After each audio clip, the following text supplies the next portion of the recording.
for 13, 14 minutes, you played some of your best hockey that you could play, and it seemed like Seattle wanted to maybe take the air out of the game. I mean, how are they able to do that when you guys played so well to start? Yeah, I think it was the mistakes we made. Simple as that. I don't know that. I don't want to discredit them. Obviously, good hockey team and a team that came in here hot, confident. They're very confident. So they have 9 shots in the last 2 periods, and it was 2-2 at one point. They have 9 shots the rest of the way. I think you'd take that at 2-2, especially the way we were playing at that point, and it ends up 5-2. But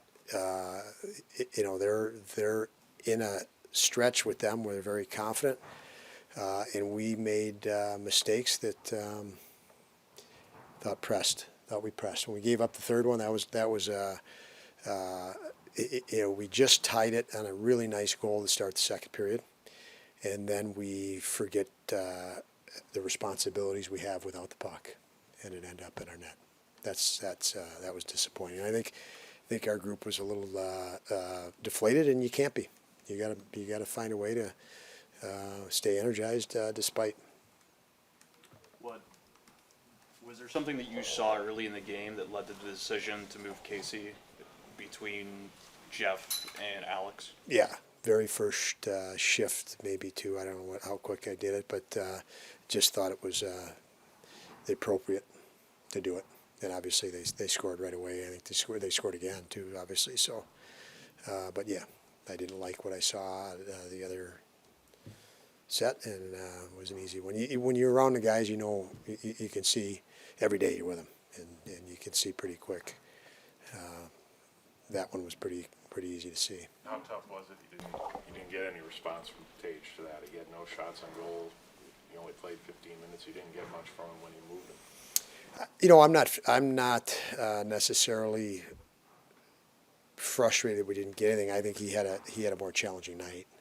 Couldn't get himself out of it and get going. He's been good for us lately, and unfortunately tonight he didn't have his game. He didn't feel the way he wanted to feel. I'm certain of that, and that's what happened. So we had Mittelstadt there, and he looked like he had good jump, and obviously you hope Tuch feels better and through the game.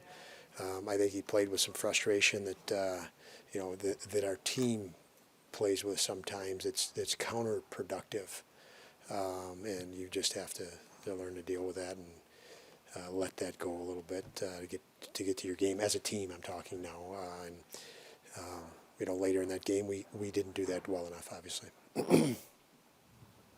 Maybe Owen Power reset a little bit. Is he in his own head? He hasn't quite maybe been up to his normal standards. Just like, how do you help him kind of get out of there? He is not. I mean, obviously he's a much better player than I could say that for all these guys.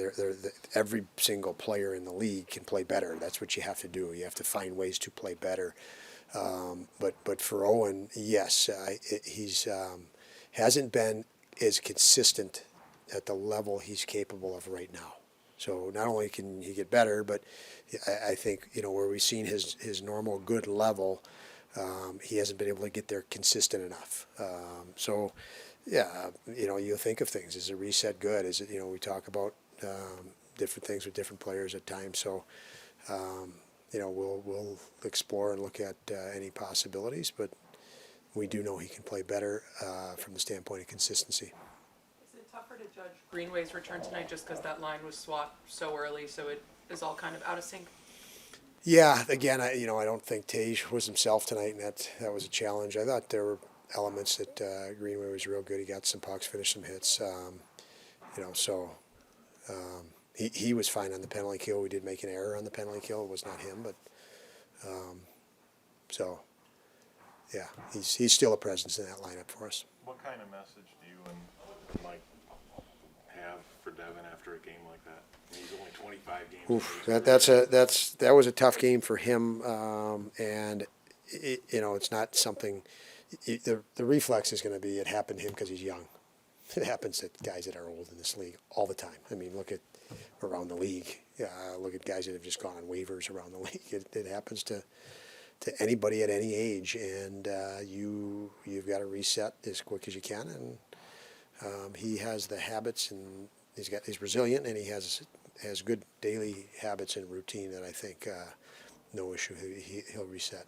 Clifton and Samuelson really seemed to play well, but the rest of your decor, I mean, it was a pretty challenging night. What do you make of just, was it a matter of them pressing, trying to overcompensate for mistakes? What did you just see from the There group were as a whole? absolute times they pressed, and other times you kind of shook your head. As you described it, I would concur. You described it politely, and I'll stay with that. What's the balancing act for you with Rasmus is one of your most competitive guys, probably your most competitive guy, but you mentioned the frustration that the team played with, and he clearly had some of that. What's the balance for him, balancing the competitiveness Yeah, and the frustration? we've seen way worse frustration. I think there was frustration, but I'm more concerned about some of the doubt. And it's not doubt in your ability, it's a fear, it's more of a fear of losing or failure, or, and that consumed us more than the excitement of, okay, so what, we're down, or we're down 2, look up and down this lineup, we can score, we can get after it. I mean, I don't know how long ago didn't we not score 3 in a game against Pittsburgh here in the third period to win? So, you on that night you believe you can do it. On this night, the challenge is you're looking at it. Didn't feel like that belief was there and the conviction was there that you can.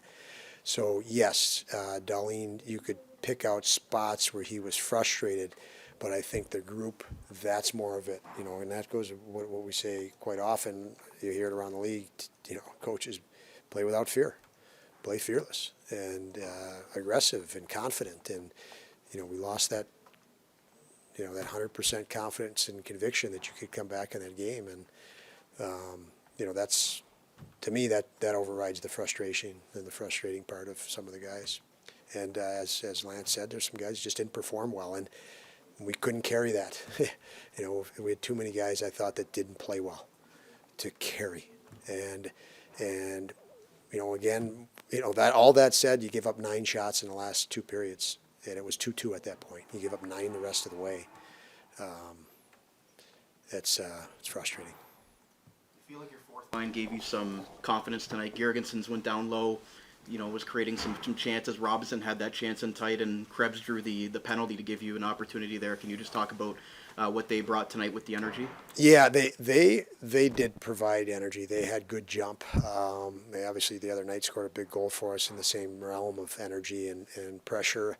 Zemgus is so good. He's it's from a forechecking standpoint, from puck pressure standpoint, he's one of our best, if not our best at that. And he was effective tonight. And you're right, Robinson had good jump as well, and Krebsy had moments of good. And I didn't like our first goal against on some of what happened there, but yeah, that line as a line was not any issue for me tonight in regard to energy.